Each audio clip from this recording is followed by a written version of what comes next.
Season's greetings. Welcome to Two Balls and a Mic, episode 42. It is a solo episode for me. Chiva's enjoying himself some tacos in Guadalajara. Today, we're going to go ahead and discuss the NFL and Week 10 and everything that went down, starting with Phillip Rivers and the Titans and the Colts on Thursday, all the way up until Monday Night Football, where the Vikings just went over the Chicago Bears. We're also going to go ahead and talk about Week 11 and the Pick'ems. Obviously, he sent me the Pick'ems all the way from Guadalajara as Alejandro is stuffing his face with tortas. We also going to go ahead and look into what are the best goats, the goats of all time, all-time goats for each of the top 20 FIFA ranked club nations. How are you doing, Mike? It's been a long week. Yes, Mike is here. If you're watching this on video, yes, Mike has his own camera. Welcome to the show, Mike. How are you? For those of you that are new to the show, Mike is our intern. Mike has gotten himself into some trouble. I muted his mic. He's not allowed to express how he feels about certain people's. Obviously, he has a disdain for the handicapped when it comes to phalanges of the hand. But that is a story for another day.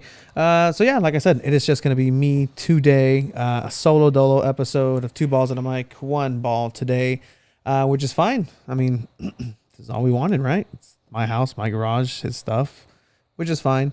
But no, we are definitely going to go ahead and keep this train going. Episode 42, as always. But today we're going to go ahead and start ourselves with some NFL. NFL Week 10 has come and gone. This week was crazy. Had a couple of crazy games. Fantasy players disappointed, and some fantasy players did really well. But it all started with the Colts on Thursday night. Nobody gave the Colts a shot in this game versus the Titans, but here they are, 34-17. Phillip Rivers has a career day, passes Dan Marino in 5th all-time passing yards.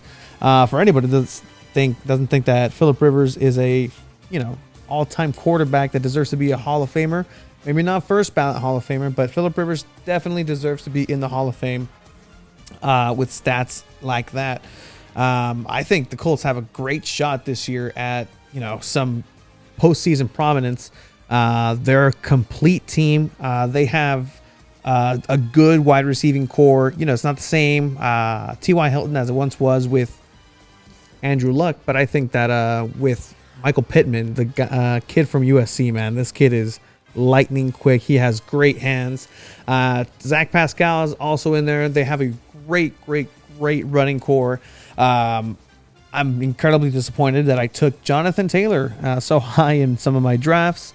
I should probably kill the music for now.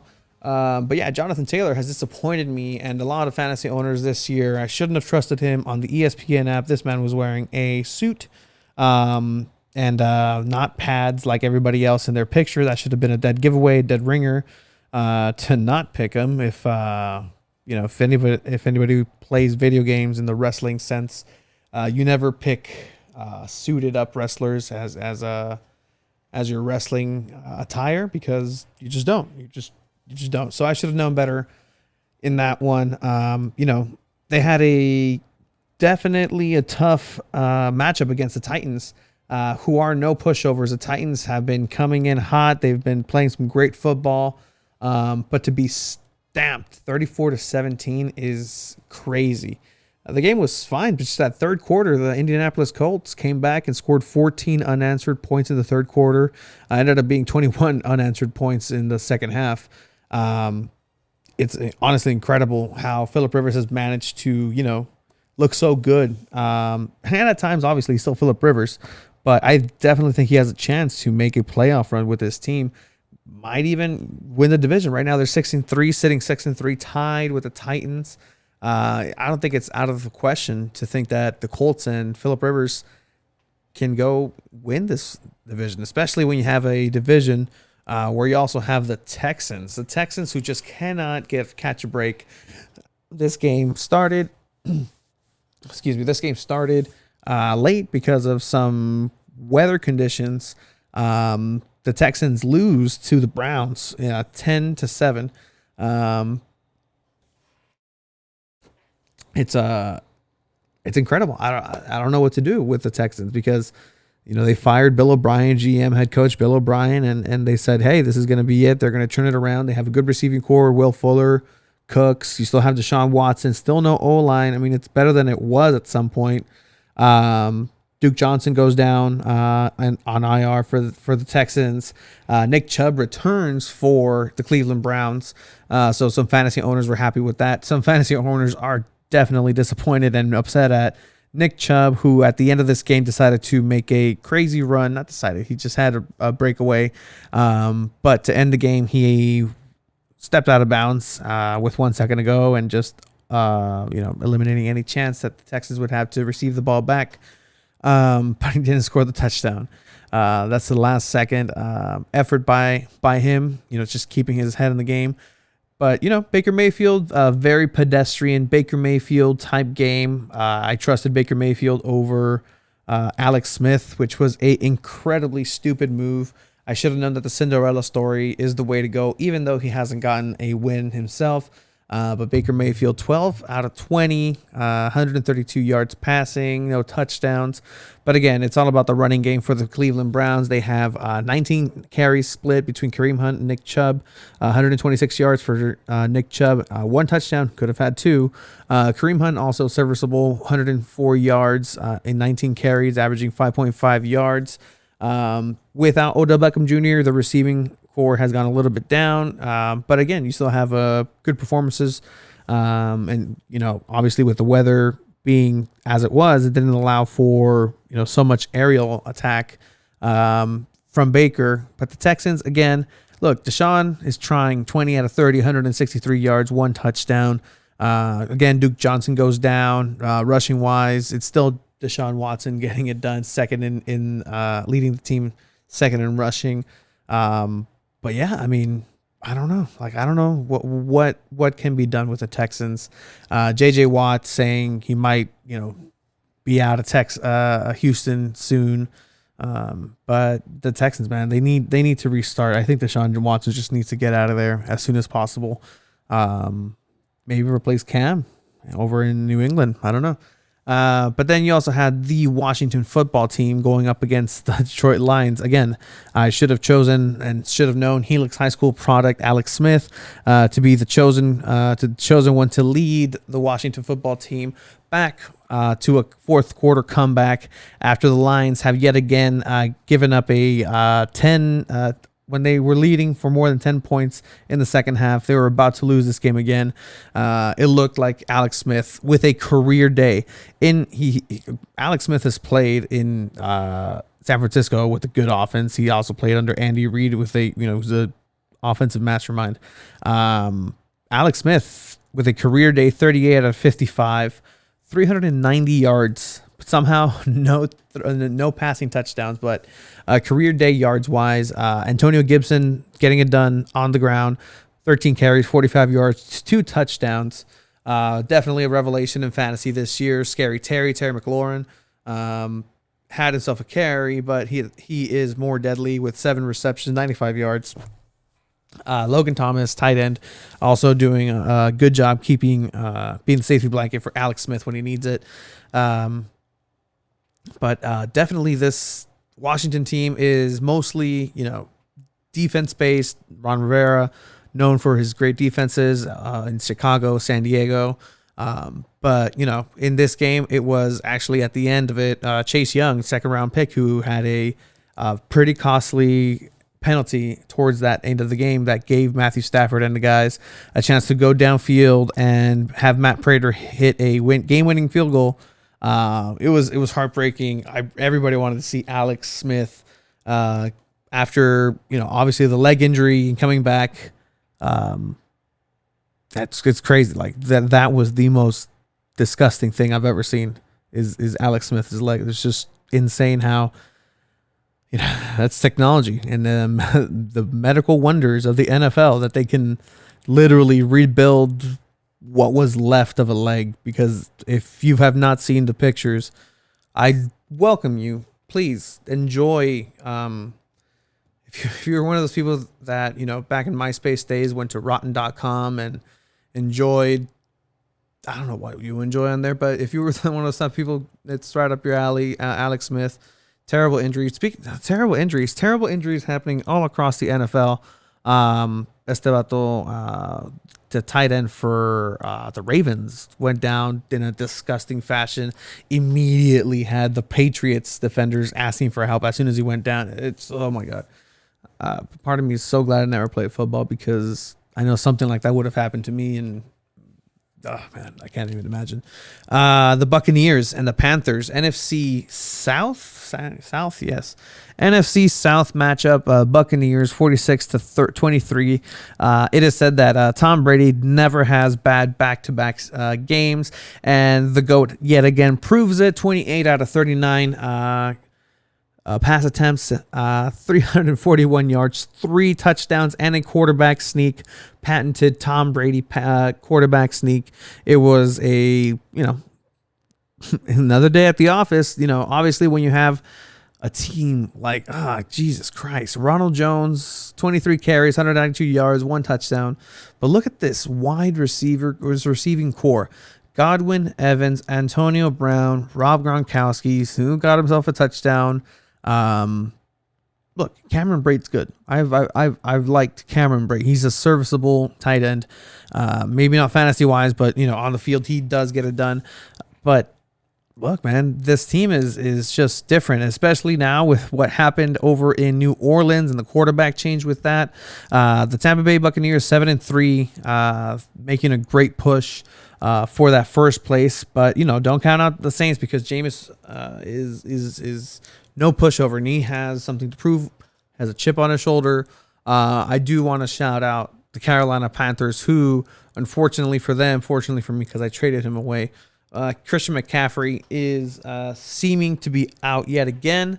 And, pobrecito, it's going to be Miles Davis's turn and position yet again. Teddy Bridgewater also went out with an injury. And it sounds like he's all right after his MRI, came back negative, no structural damage. But Teddy Bridgewater and that team is just the funnest team to watch. They're 3-7. They're not winning games of consequence, really. They don't have a shot to really say, for playoffs or wild card. But they're the best 3-7 team to watch. If you catch them on Red Zone, if you have a chance, if your team's on the bye. Watch the Carolina Panthers, man, because their team is really good. It's fun to watch Curtis Samuel. It's fun to watch DJ Moore. It's fun to watch Robbie Anderson, and Teddy Bridgewater, man. Teddy Bridgewater is a baller, man. All respect to that guy. Like he knows he's 3-7. He was 3-6, and he doesn't care. He's playing like he's I don't even know, man. Like he could just phone it in. He could 100% just phone it in, but he doesn't. And he constantly comes out, does amazing plays. It can be a 2nd and 5, and he'll have the maximum effort in the 5 minutes into the first quarter. But he'll give you that maximum effort every single time. And I think that's the difference between a quarterback like Cam Newton and Teddy Bridgewater. They've both had gnarly injuries. Teddy Bridgewater nearly lost a leg. But even life, I think, because of that. It was just so bad. There were reports, I remember, that while it happened, like people were just like throwing up everywhere, just hands and on the head, and geez. But yeah, so he made a great comeback. I think he won comeback player of the year. He should have been comeback player of the year. Alex Smith, by the way, is a lock in for comeback player of the year. There's absolutely nobody else that comes near what this man has done, unless Ryan Shazier somehow walks back onto the field in the playoffs for the Steelers and just has 5 picks, 6s, and there's nobody else.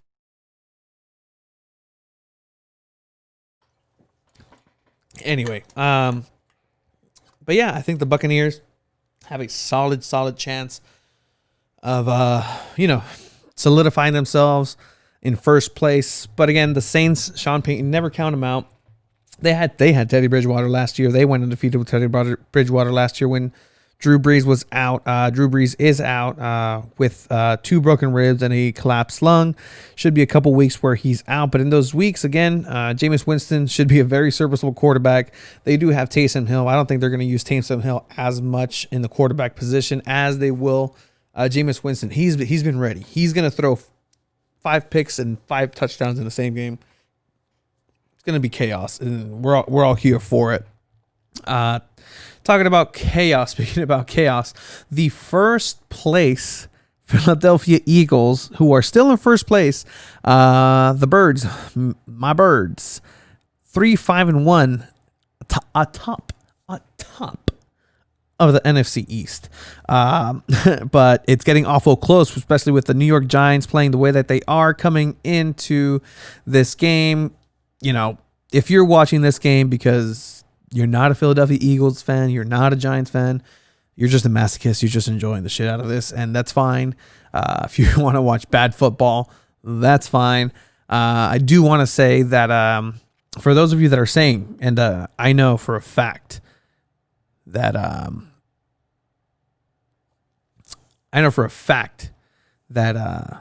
Mike over here enjoys himself some Carson Wentz hating. He's one of those just incredibly probably malnourished as a child, just mentally incapable of understanding that Carson Wentz isn't the problem. He is part of the problem, part of a greater problem in Philadelphia. It's not that he's impervious to any type of criticism. No, he deserves his criticism. He holds on to the ball too much. It's not something that is going to get that's new. He's a 5th year in the league. That's something that, you know, he should be kind of learning. But at the same time, you don't have anybody else to throw it to. You have to make plays yourself. You have to make that decision. If you think you're going to go ahead and throw it and throw picks, look, here we go. Brett Favre. Brett Favre, known for being one of the greatest, you know, just slingers of the ball. Also a record-breaking interception thrower. I mean, Carson Wentz is doing what Carson Wentz can. It's not just his fault. He's been throwing to absolute cones this entire season. He can't get anybody healthy. Miles Sanders comes back healthy. I don't know why we're not running the ball. You have Boston Scott, who's a Giants killer. You have very good Miles Sanders, who's now healthy. If it's not working in the air, it's just not working. You're going to get Zach Ertz back. You have Zach Ertz back coming into the next week. But, you know, Jalen Rager, you know, sure, like he came back from a hand injury himself. He's a rookie. There wasn't any preseason, making excuses, whatever you want to call it. These are the facts. If you want to blame one person, blame Doug Peterson, because Doug Peterson is the one that's actually calling these plays. Doug Peterson is the one that's going for 2 after every single touchdown. Doug Peterson is the one that was calling the plays up until, you know, it was said like, hey, you got to get rid of play calling. Let somebody else. The person that you had is now thriving in Indianapolis. But it's just a mess. And, you know, the Eagles still in first place somehow.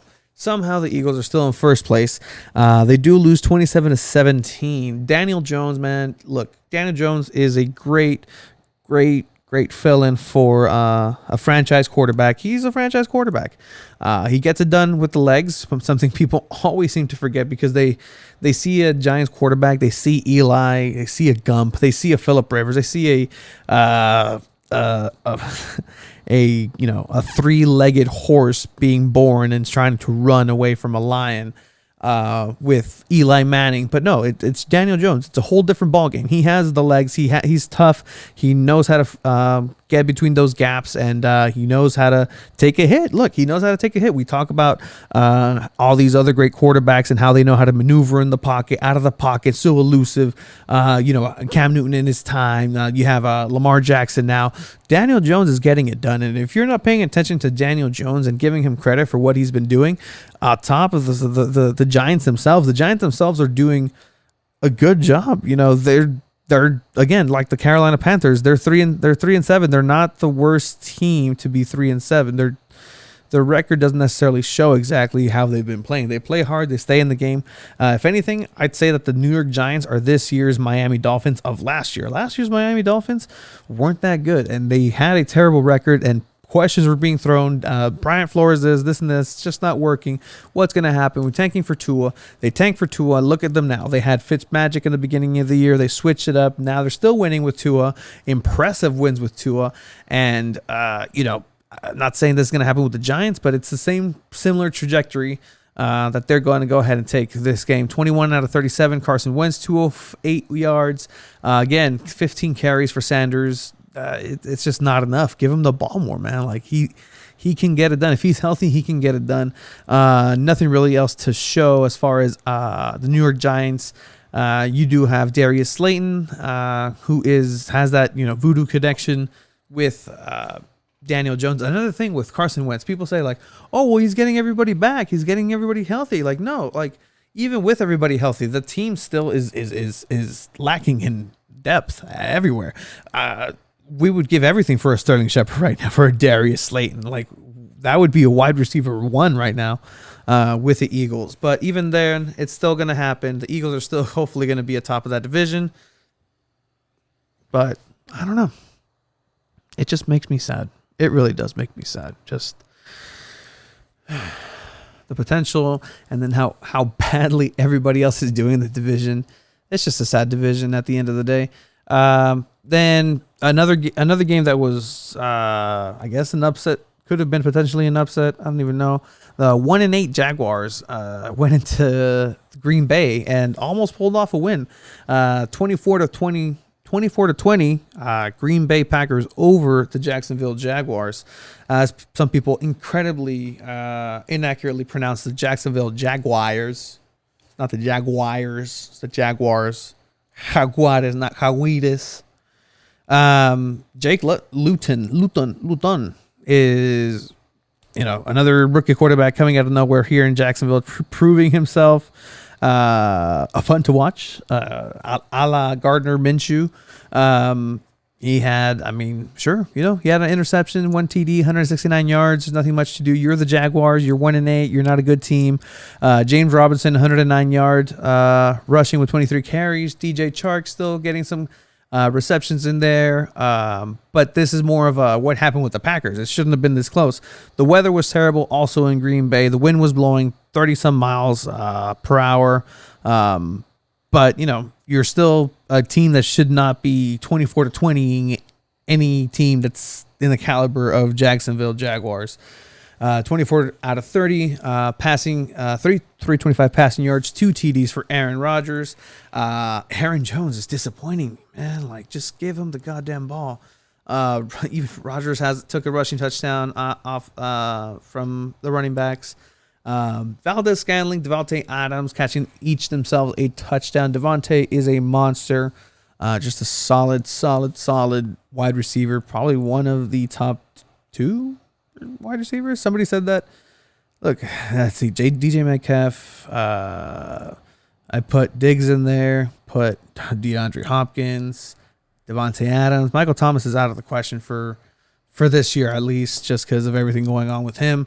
But yeah, Packers win this one and move up to 7-2 in their division. The NFC North is an interesting one this year.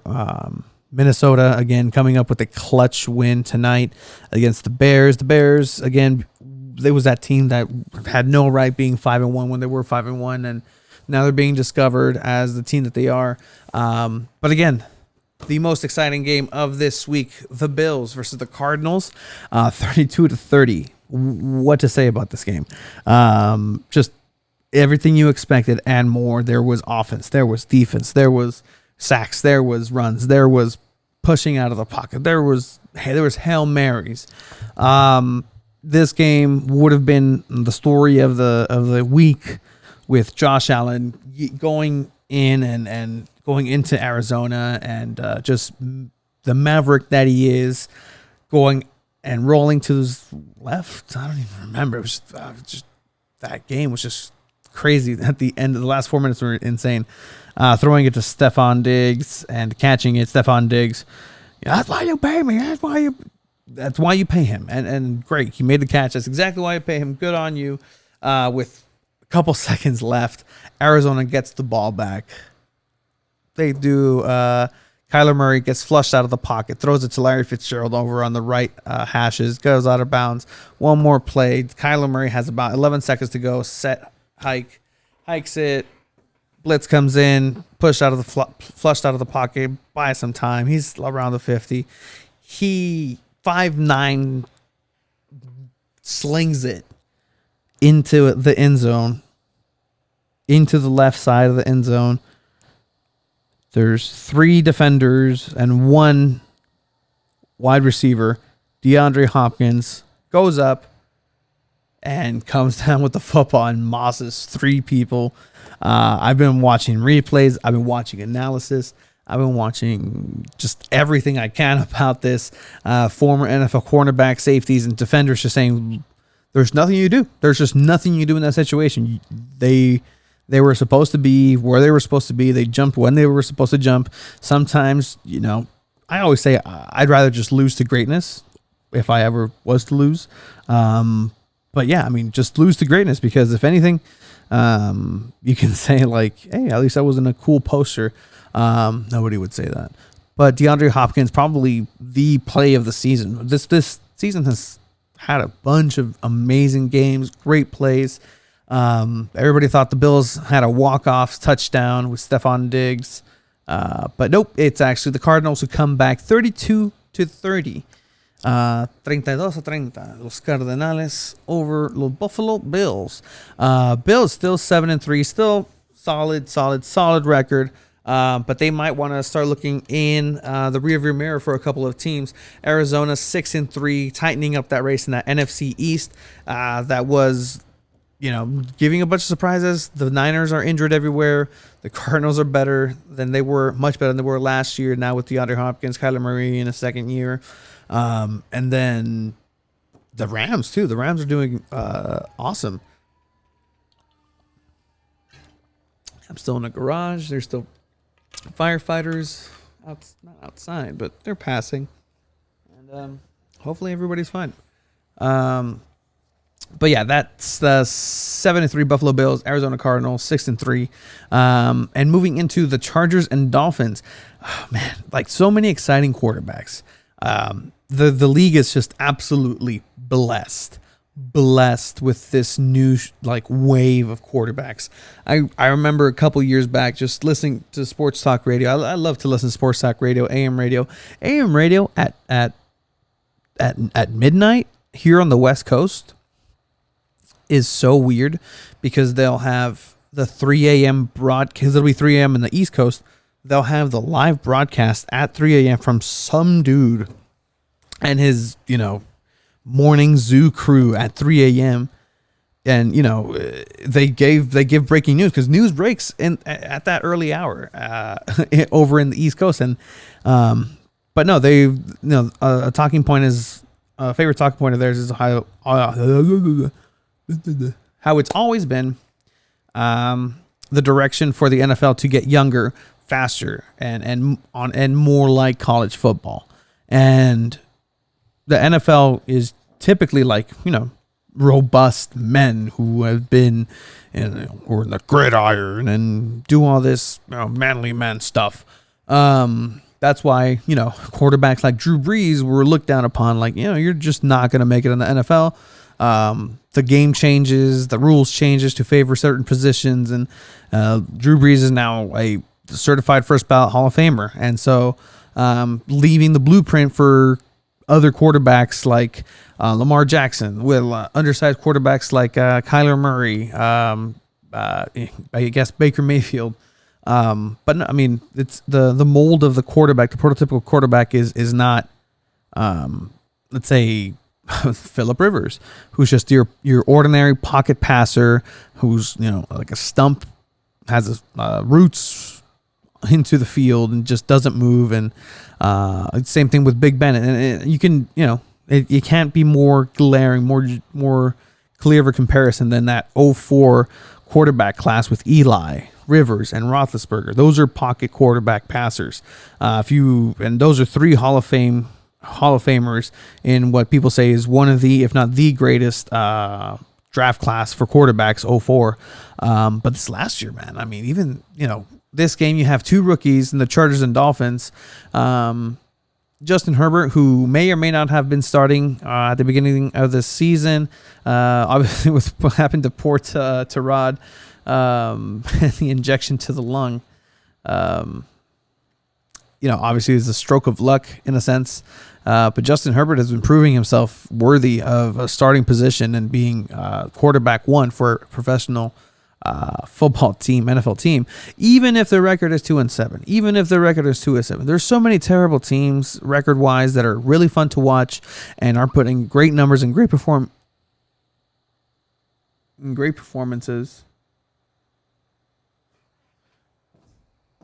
Got people. This is what happens when I do solo stuff. It's scary. Door slamming, people walking around. I can't check in the middle of the episode. There's no Chief to talk. Mike can't handle himself. Can't leave him alone. But in any case, going back. I mean, these are two rookies, Tua Tagovailoa, Tua and Justin Herbert, two rookies who are showing the NFL what it's going to be like for the next couple of years. We already had a little preview with, Patrick Mahomes, again, Lamar Jackson, all these new blood, Josh Allen, these new quarterbacks coming into the league. Might even say started with quarterbacks like Carson Wentz. Fuck it. Even Goff sometimes when he wants to. This new blood, new string of quarterbacks. But Tua is unstoppable so far. The Dolphins are 6-3. This team is it's this hard hitting, punch you in the mouth team. Tua, 15 out of 25, 169 yards, 2 touchdowns, doing exactly what he has to. Rushing, they just released Jordan Howard. They have Mr. Ahmed. They had Laird. Malcolm Perry is also in there. Receiving wise, Devontae Parker, Gesicki. They don't have stars per se, but they just get it done. Defensively, they have a really good defense. They're really well coached. It's a really well coached team. On the other side, you have the Chargers, who again, they're playing really well. Justin Herbert is not winning, but he's playing really, really good. Receiving wise, I mean, it's poor, but you do what you can. Hunter Henry, Keenan Allen trying to get a touchdown in there, trying to get it done. 29-21. It was a good game overall. But the Miami Dolphins just proved a little bit too much. Consistent points, at least get some points on the board in every quarter. The Dolphins went up 14-0 in the first quarter. So, not setting yourself up for any success for the Los Angeles Chargers. And then moving on to the 37-12 romping of the Denver Broncos, the Raiders. The Las Vegas Raiders are coming in and just not saying sorry for the ass kickings that they're handing. A lot of good, solid, great 16-3 teams. There's a lot of 16-3 teams. I'm not going to look that up. There's 16-3 teams that are doing incredibly well and can knock off the first place teams. And there's a lot of 16-3 teams in second place. Denver is 3-6. They're not going to really do anything. Drew Lock, Mr. I'm going to dance, and Mr. Cool TikTok dances on the sideline. 23 out of 47. 4 picks. You're never going to do much with 4 picks. Melvin Gordon, ineffective. Royce Freeman, ineffective. Phillip Lindsay, ineffective. The entire Broncos team was ineffective.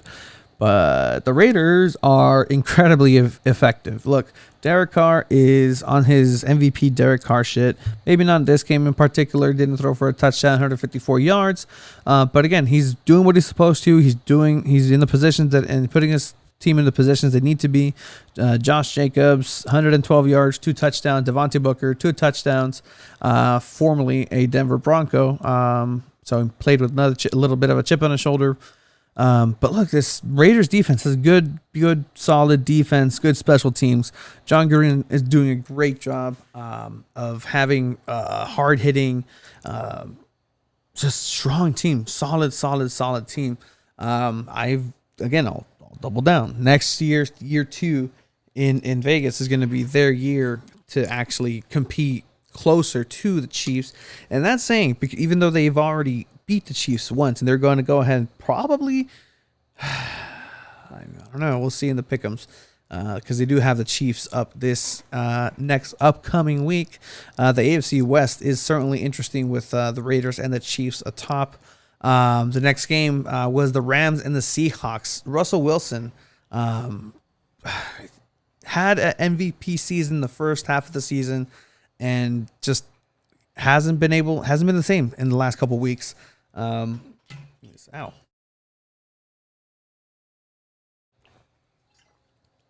Russell Wilson is just trying his best.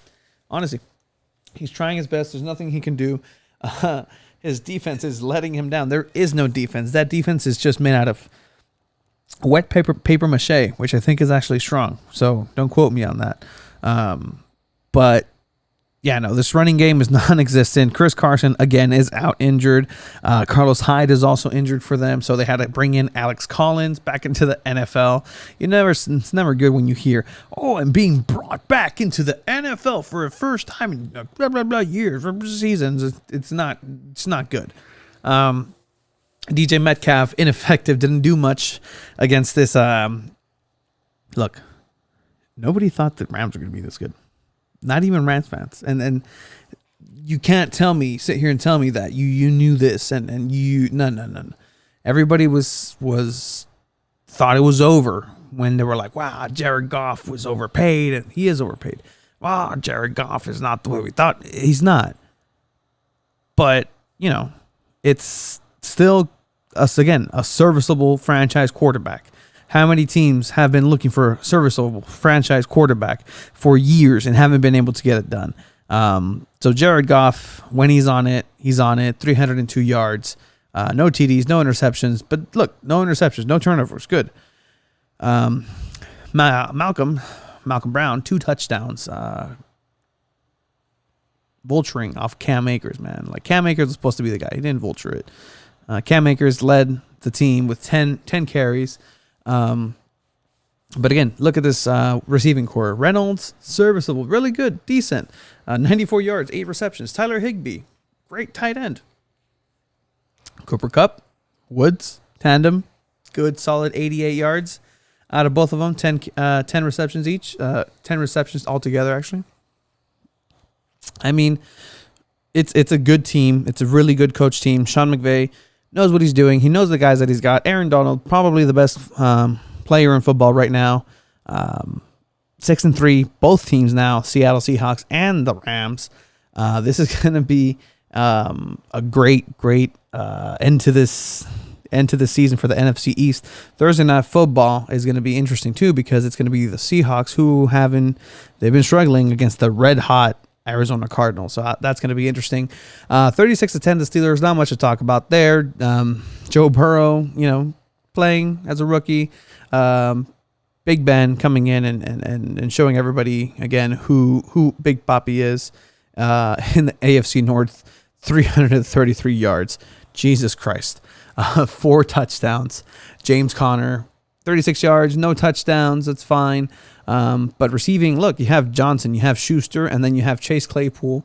Bang, bang, bang of wide receivers. What more do you want for Big Ben? This is a great team. 9-0 team. The first 9-0 team since Cam Newton did it a couple years back, and even before then, that's the 18-1 Patriots. It was that same year that they went 9-0, I think. Something. I know the Cam Newtons went 9-0. Pittsburgh Steelers, man. I mean, they're a solid team. Super Bowl contenders up in the S tier right now. They're doing really well. Team that they thought that there was going to be up there, just like the Steelers are in the 9-0 category, at least almost as good, is the Ravens. The Ravens did not have a good outing against the Patriots. Again, the Patriots had the advantage of having one of the most genius head coaching and assistant coach tandems with Bill Belichick and McDaniels. 23-17.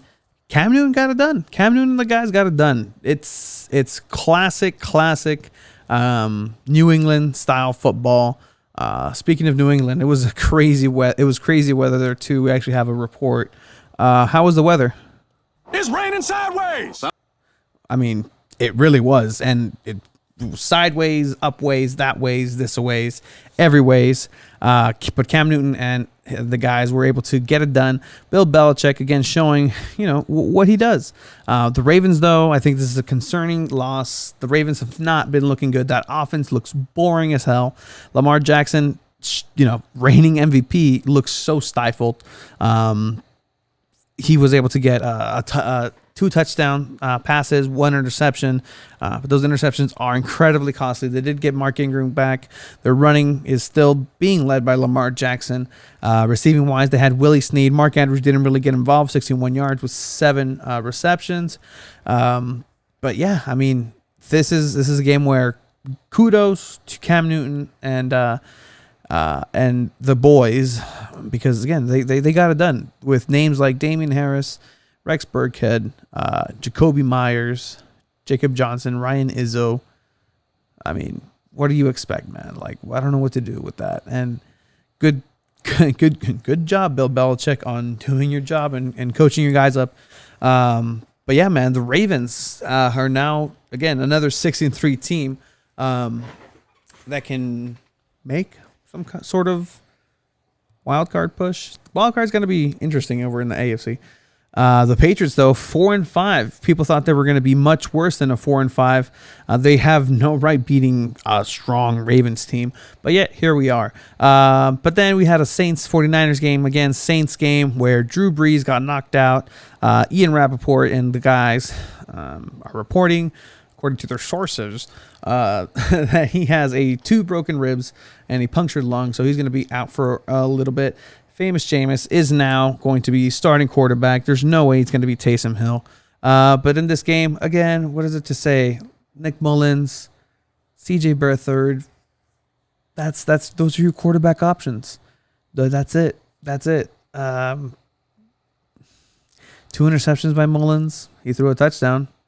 All right. The Saints team that has Michael Thomas back is technically full power. Obviously, you lose Drew Brees, but you have a very good backup with Jameis Winston. This is why you brought him in. This is why you make these moves in the offseason. Jason Tatum was crying and bitching about, I'm not going to be a quarterback. I thought that's what I am. It's my position. Why aren't you going to? And they told, here, take your money, shut up. You're going to be what I tell you to be. And then they brought in Jameis Winston, who had a great quote-unquote season, the 30-for-30 season. But he's still a good quarterback. If you think you can coach the interceptions out of him, sure, go ahead, Sean Payton. If you can handle the interceptions, sure, go ahead, Sean Payton. But it's a team that is sitting at 7-2. They're definitely going to be neck and neck with the Tampa Bay Buccaneers. But here they come, man. But you got to watch out. Hopefully, Drew Brees is fine and can come back at the end of the season. Maybe, who knows? Maybe he comes back and he's on the bench because Jameis is doing so well. But we'll see with that. And finally, Minnesota Vikings, 4-5, 5-5. What a terrible, terrible Monday Night Football game. It was boring. There was a 105 kickoff return by Cordero Patterson. It sounds like I've had like 4 strokes already. Cordero Patterson with a 105-yard return for a touchdown. Wasn't enough to help the Bears overcome the 19 points that Kirk Cousins and the Vikings put up on the board.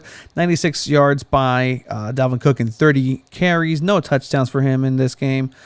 Still a good yardage-wise game, so good on you for those fantasy people that expect 45 points every game. It's not going to happen. Justin Jefferson, 135 yards, 8 receptions. He is the heir to Stephon Diggs after his departure over into the Buffalo. Thielen is getting his touchdown reception, 43 yards, 2 receptions. Kyle Rudolph still hanging in there. The defense did well. But yeah, that's pretty much it for right now as far as the NFL. Then we also have these standings, man. Like, look at this. The Bills are at top of the AFC East, at 7-3. Right under is the Dolphins, 6-3. I think they do have a couple games that are going to be incredibly important here in the AFC East. The Jets, oh my God, 0-9. They're tanking somebody should tell them that they're tanking. I don't think they realize they're tanking. I think they still think they have a shot. Then you have the AFC West over with the Chiefs leading with 8-1 record, 6-3. The Raiders, look, the Raiders can make this a 7-3 record, bringing the Chiefs down to 8-2. If the Chiefs somehow lose to, say, I don't know, the Chargers can potentially beat them and just shell shock them. The Raiders tie them up, and because are 2-0 against Chiefs, go in first place.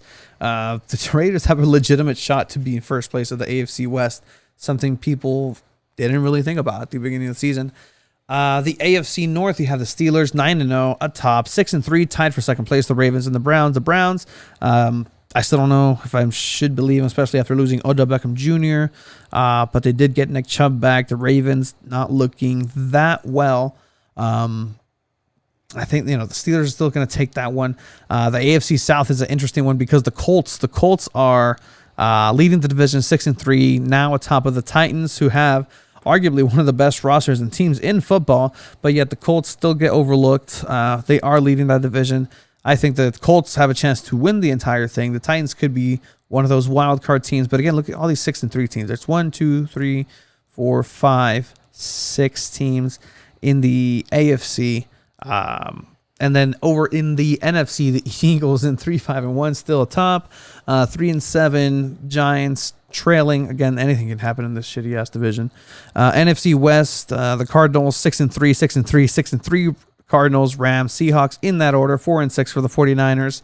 That's anybody's division, but if I had to put my money on anything, I'd still say Russell Wilson. You cannot count Russell Wilson out. People seem to be figuring him out, even though Kyler Murray is probably the most special player right now. Right now? Quarterback wise. The NFC North, the Packers are probably going to run away with this one. The Bears have been exposed for what they've been this entire time. The Packers are 7-2. The Bears are 5-4. The Vikings are 3-5. If you really want to, it's possible for the Vikings in this division. But the Packers, if they keep struggling, they might have a kink in the armor, and the Vikings can somehow maybe sneak in there. But it's highly unlikely. And again, the NFC South, the lowly Panthers join the Falcons, who are three wins, but 7 losses for the Panthers, 6 losses for the Falcons. Most people would think that the Falcons are worse than the Panthers. I would agree with you. But the Buccaneers are 7-3. The Saints are 7-2. So, I don't know. The Saints have a 6-game winning streak. The Buccaneers just lost last game. They come back with a win this week, and Tom Brady with a great game. Antonio Brown, who's in this circus now and apparently did something prior to signing with the Tampa Bay Buccaneers. The Buccaneers are like, well, we warned him not to do anything, and so far he's kept his word, even though he probably punched an old lady like on his way to Tampa Bay before he signed. It's still like, well, we talked to him before he signed, so he's probably all right. But yeah, that's what that looks like as far as the standings so far. What I will have is the pick'ems for this week, or for this upcoming week, week 11. From Guadalajara, I had Chiva send me his predictions for what he thinks is going to be that one. The first game is going to be the Cardinals versus the Seahawks on Thursday Night Football. Thursday Night Football has not had great games, but is blessing us with the birds, the red ones, and what are they? The Native American totem ones. Cardinals versus Seahawks. I'm gonna have to go and get. I think the Cardinals are gonna go ahead and take this one. Kyler Murray and DeAndre Hopkins are showing exactly how special they are and what they're capable of. And look, it's Russell Wilson 2.0, 3.0, whatever you want to call it. This is the new generation. This is the new blood into the NFL. Even though Russ himself is not that old, but Kyler Murray and Cliff Kingsbury, what they have there is something special. Alejandro also took the Cardinals for that. And then we have the Steelers versus the Jaguars. The Steelers should be able to take this one easy, moving up 10-0. Alejandro also has that one, 10-0 for the Steelers. Lions and Panthers. Alejandro has the Panthers for this one. Again, best 3-7 team. They're so fun to watch. The Lions are atrocious. Matt Patricia is sad to watch. Stafford should get out of there. Another Matty Ice situation. But I think that the Lions are going to go ahead and take this one. Chiva says that the Panthers are going to go ahead and take this one. Patriots, Texans. With the Patriots winning against the Ravens, I think they've shown that they have potential to do some damage. The Texans are lost. They're sad. Somebody help them. Somebody should have a World Vision type commercial for the Texans. Please donate to Deshaun Watson. Get them some protection. Patriots are going to go ahead and take this one. Chiva also takes the Patriots. Titans and Ravens. Chiva for this one takes the Ravens. Apparently he didn't watch how stifled those Ravens offense is. The Titans are going to be mad. They're going to be upset. They're going to want to thump something. Derrick Henry's going to run through Lamar Jackson somehow in the sidelines and just cream the Ravens. Chiva thinks that the Ravens are going to win. I say the Titans, so we'll see about that. Eagles, Browns. Yikes. Goddamn, the Browns. Chiva takes the Browns too. I don't want to talk about it. The Saints and the Falcons, NFC South Division. This is a game that should have been good 3 years ago, when they were both still very competitive. The Saints should easily take this one. Chiva also takes the Saints. Famous Jameis is going to be back starting in the NFL. The Bengals and the Washington football team. The Washington football team, Alex Smith is going to get a miraculous comeback of the year worthy highlight reel with a win, and this is going to be it against the Bengals. Washington should take this one. Chiva also takes that. The Jets and the Chargers. Jets suck. Justin Herbert's fun to watch. Fuck Dean Spanos. But go Los Angeles Chargers. The Chargers should be taking this one. The Dolphins and the Broncos. I like to imagine always these actual animals fighting each other. It makes sense with the Saints and the the Cardinals and the Seahawks, like birds, aerial fight. But like Dolphins and Broncos, like are the Broncos in the water? Are the Dolphins land dwelling now? Anyway, Brian Flores and the Dolphins should be able to take this one.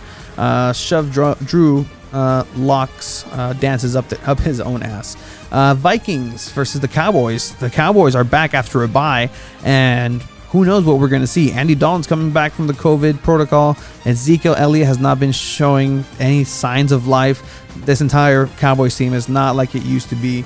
The Vikings should be able to take this one. Chiva also takes the Vikings.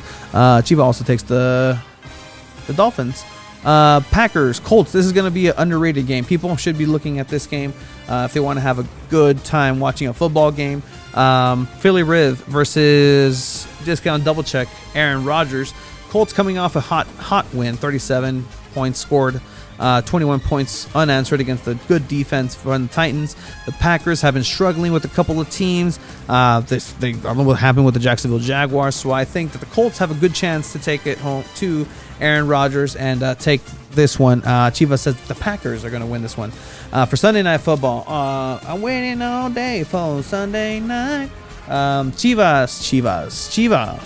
He decided to go ahead and say that, let's see. The Chiefs are going to win. And you know what? I think that the Raiders are going to go with the season sweep. It's not the bet. You don't want to bet against Patrick Mahomes anyway, and especially after they already beat them once, the Raiders. But I think the Raiders have a solid chance to do this, and it's going to be great for football, great for the AFC East, great for storyline if the Raiders do take this one. Chivas says that the Chiefs are going to take it. I say that the Raiders are going to take it. Sunday Night Football, 5:20 p.m. on NBC. I don't know why I'm giving a plug to NBC like they need it from us. The Rams and the Buccaneers is what the Monday Night Football game is. Tom Brady versus Sean McVay and Jared Goff. Tom Brady winning a Super Bowl against these two. Aaron Donald's part of that team, so let's see if the Rams can get it back against Tom Brady. It's not the same team, doesn't mean the same, but we'll see. And Chiva has the Rams for that one. I have the Tampa Bay Buccaneers winning that one on a Monday night. All right. Anyway, so one of the last stops right now that we're going to go ahead and do is just a Premier League look ahead because it is back. We did have international breaks. We're going to go ahead and quickly round up what we had for those. We asked on Instagram, hey, what are your guys' favorite? Who is the greatest of all time in the FIFA 1 through 20 rankings? Posted right now. Some of the teams on those rankings are ridiculous. Some teams that you would think are on there are not. So let's see.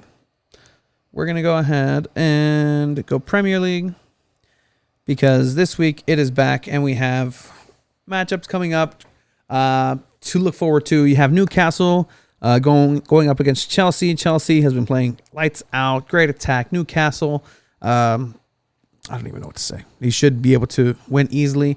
Tottenham versus Man City should be a good one. Mourinho versus Pep is always fun to watch. If you want to watch two, lower, he's not here to defend him. Lower league, just bottom tier, just bottom feeder teams. I guess, just throw haymakers at each other. Watch Manchester United, West Brom. Other than that, Leicester City, Liverpool seems to be interesting. Leeds, Arsenal, maybe. But yeah, that's the games that are interesting to watch in the. So looking at this Instagram poll that we had, let's check out this list, FIFA list of top 20 teams, international teams.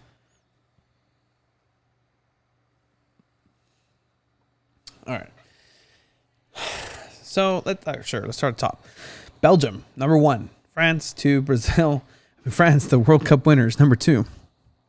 And then, you have some Uruguay's in there, Argentina's in 8, Colombia in 10, Mexico 11, sure. Then you have like Denmark, 13th, okay. Switzerland, Denmark and Switzerland over, Senegal, who have good teams. USA, 22nd. Didn't make the cut. Austria didn't make the cut. But no. So I guess starting with number 20, Wales.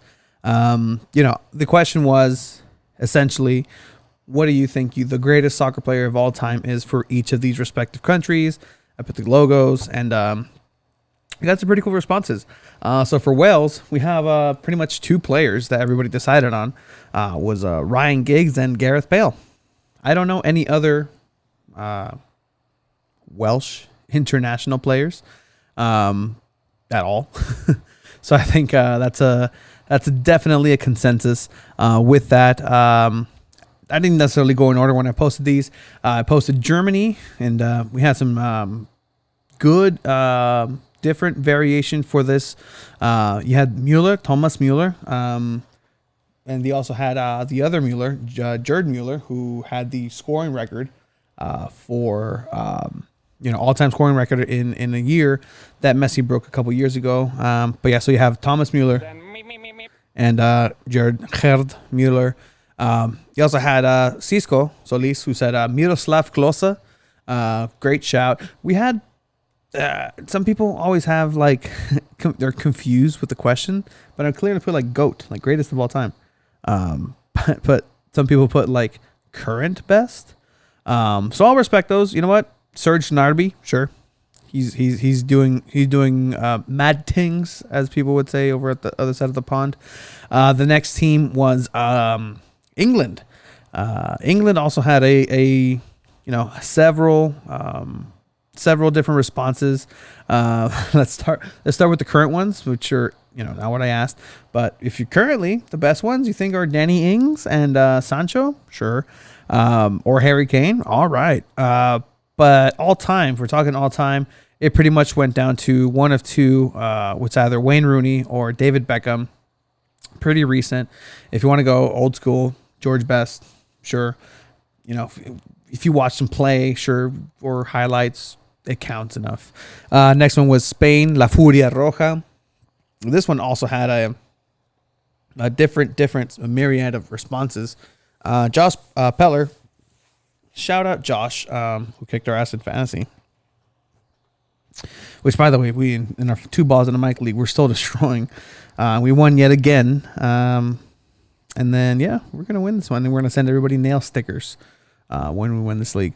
But anyway, Spain, La Furia Roja, greatest of all time. We have a couple responses. Saint Iker Casillas, survivor of a heart attack.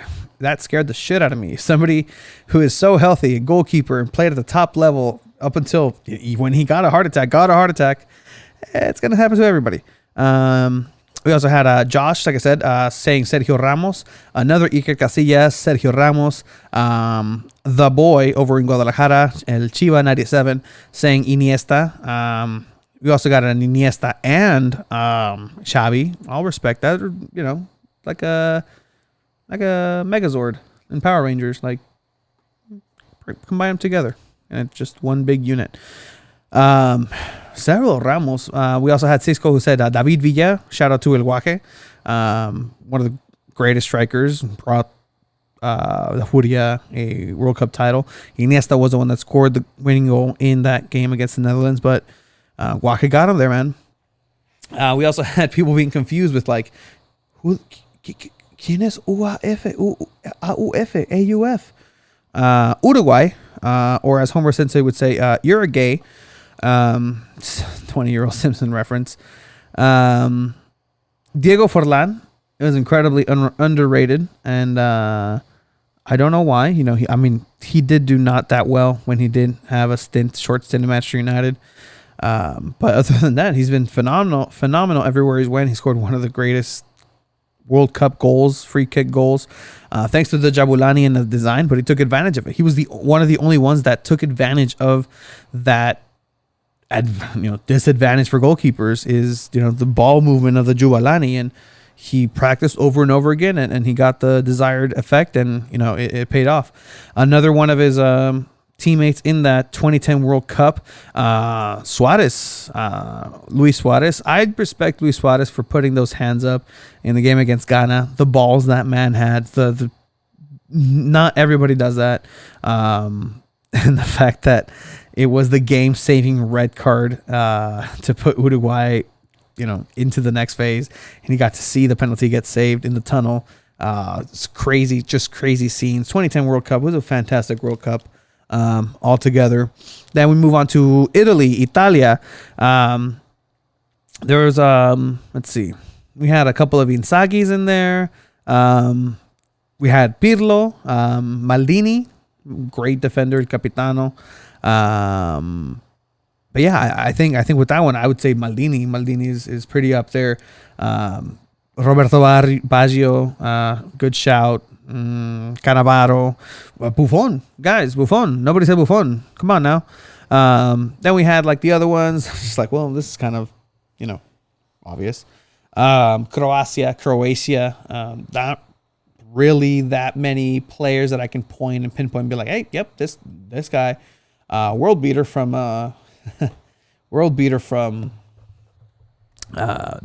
Croatia. But yeah, nonetheless, everybody pretty much picked Luka Modric. Can't say otherwise. We had a shout for Perisic. I say, sure, Perisic, but he did miss a penalty against Chelsea in, where's that, Olic? One of the two. But yeah, anyway, that was, it's gonna be all the way for Luka Modric. Then we went over to France. France had a lot of Zinedine Zidane. Yeah, no, that's pretty much what we got. And then other than that, we had people saying Thierry Henry, and you know what? Sure, Thierry Henry is fine with me.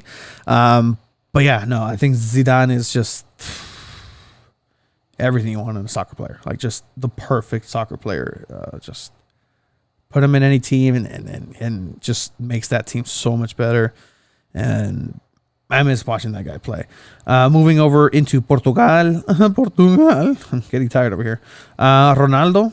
is pretty much the unanimous consensus as the greatest Portuguese player of all time. Again, nobody really watched him to kind of have him in the memory bank or think about it. But Eusebio, if you guys want to go back and study soccer, Eusebio's story and career was just amazing. The Portuguese Ronaldo. That's the Portuguese Pelé, excuse me.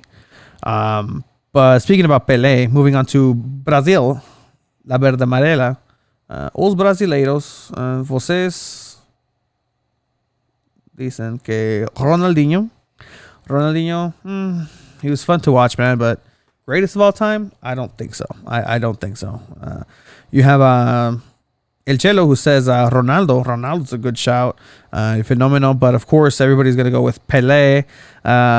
It's a Neymar. Oh no, El Fenomeno, Pelé, El Fenomeno, Pelé. It just goes down to those two. But overall, I think it's Pelé who takes it over. Ronaldo, Fenomeno. Moving on to Mexico. Mexico, we have good variation.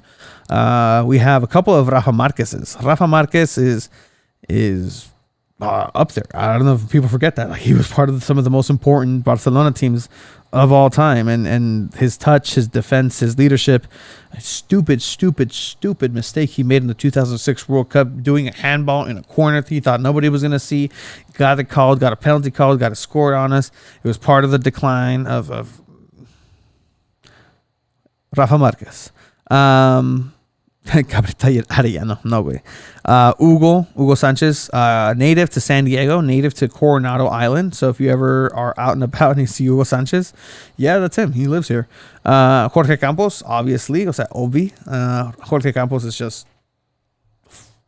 pinche Dios a la verga. Chiva 97 saying, fuck, IDK. Chicha? No. Just no. Moving on to the Netherlands, Holland. I think it's a pretty. Oh, actually, no. People have differing. We have a couple of RVPs. Robin van Persie, sure, I can see that. He was like a legendary, yeah. But better than Johan Cruyff? I don't know. Johan Cruyff had such an impact in soccer in general. Just like, he's still embedded into the DNA of what Barcelona and world football ideally is. So I think just because of that, even Dennis Bergkamp, if you haven't seen Dennis Bergkamp's goal in 1998 against Argentina, go watch it. Just do me that favor. Just go watch it.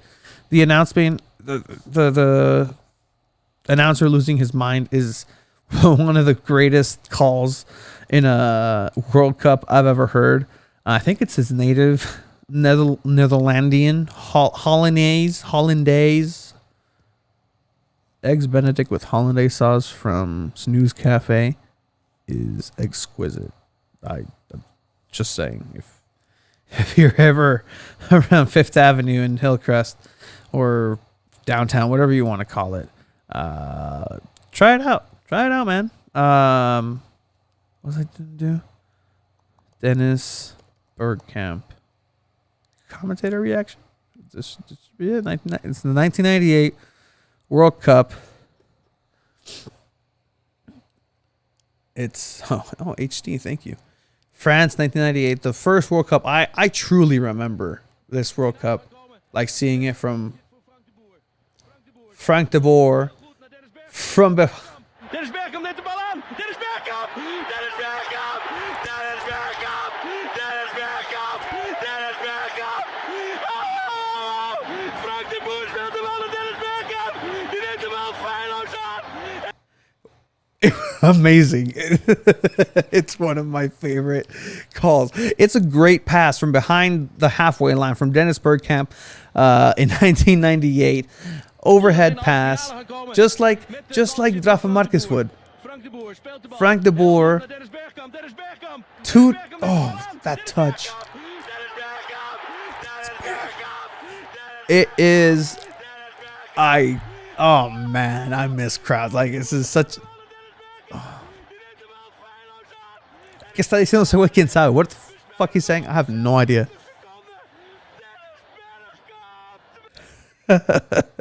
Watch the goal. It's really worth watching the goal for the reaction of that goal. But yeah, I mean, I think for Netherlands, the greatest of all time has to be Johan Cruyff, just hands down for that. Again, somehow Denmark is top 20. So people had no idea. First of all, people had no idea who they were. But again, people I guess remembered that Eriksson is Danish, so they're like Eriksson ? But then people forget that they had players like Laudrup and Peter Schmeichel. Wait, Peter Schmeichel, one of the greatest goalkeepers of all time. I'd give it to Peter Schmeichel. Even Laudrup, I'm not an expert with that, so somebody who knows more than me, let me know. You have Chile also in the top 20.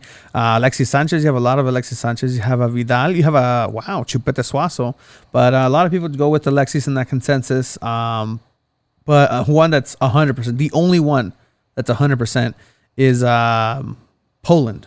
Poland with an outstanding 100% vote for Robert Lewandowski, obviously. Sweden, that's Switzerland. Somehow, again, top 20. Who? Sepa la Madre, 619 Soccer. Sepa la Madre had a great season in the 1976 European Cup. For those of you who don't know what Sepa la Madre's career has been, obviously with a lot of drugs and alcohol, but Sepa la Madre pulled through, and I guess Shaqiri, Granit Xhaka, sure. I don't know. Again, somebody, if you're Swiss, let me know. Moving into Argentina, a lot of debate here because obviously there's top two. You have Messi or Maradona, who just got out of the hospital. For this vote, there was a lot of Messis, and Messi did outdo Maradona. One outlier saying Batistuta. I guess they watched that the 2006, 2005 Copa America, where he was a beast in, with like Adriano playing opposite of him, like Inter Milan Adriano, playing for Brazil. It was a good work, Copa America. But Messi overwhelmingly won this one, surprisingly. And then last two with Belgium, you have either Kevin De Bruyne or Eden Hazard. I think you could pick Eden Hazard, De Bruyne, Vincent Company. It has to be one of those three. And then last but not least, you have Colombia, all time, James. Higuita, who wasn't that good of a goalkeeper. He just had a really cool scorpion save. The most irresponsible save of all time. Do not recommend. But yeah, then you also have Wilmer Valderrama. It's not Wilmer. Wilmer's the guy who played Fez on that 70 show. But Carlos Valderrama, the hair guy. You might remember him from such great films as Caprice commercials. Not Capri Sun, but like Caprice the shampoo.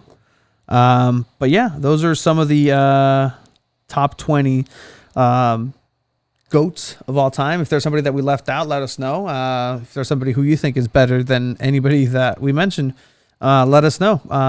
But definitely, it was an absolute blast doing this episode today on my own in solo, widescreen solo dolo. But at the end of the day, hopefully we can have Chiva back in this seat, quarantined, tested, bathed, hopefully. But with that said, we do want to give a shout out to our sponsor, Shield Goalkeeping. You can find Shield Goalkeeping at Shield GK. New products. You can also find them on their new website. You can also, in person, go find them at Soccer Shot. Also, our sponsors at 713 West Broadway Street here in Chula Vista. 2 balls and a mic, 10% discount. Shop local, guys. Like, get it out there. Also, Tacos El Vaquero. I think we're gonna push it back because look, he's not here. It's his homie. That's his tacos. We're gonna go ahead and do the contest. We have the list ongoing. We're gonna let you know exactly who, what, when, and where won those Tacos El Vaquero. tacos, free tacos. Shout out to Fierce Beats, 10% off. If you guys need to beat 2 balls in the mic, discount code 2 balls. With that said, really appreciate everything, you guys. If you guys made it here, thank you. You're the best. With that said, see you guys next time. Say bye, Mike. Piece of shit.